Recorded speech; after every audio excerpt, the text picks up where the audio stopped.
Hi judges, my name is Genice Gonzales. I own Amorje Studios in Santa Fe Springs, California, and this is video 4 for my holistic case study for 2025.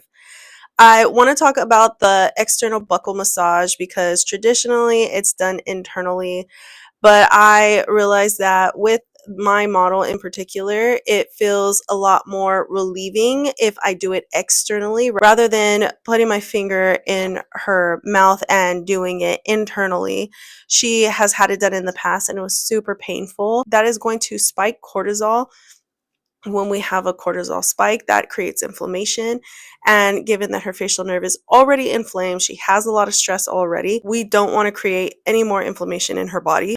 I will also be making sure I am doing lymphatic drainage and some gua sha for her face, because without movement in the skin, there is no movement for her lymphatic channel. I noticed in her treatments that once I reached around this area and I started really pushing that lymph through her lymph nodes, she can get a very sour or metallic taste pretty frequently, and that just kind of correlates with there's no movement here, everything's stuck.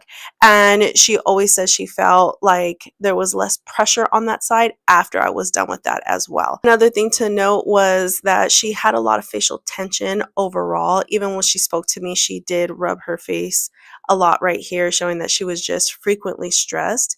So I made a note to really focus on tension relief and making sure that she had a really good facial massage throughout her treatment so that we can consistently give her a little bit of that relief in her face, given that my theory is the facial nerve is inflamed because she holds a lot of her stress in her face.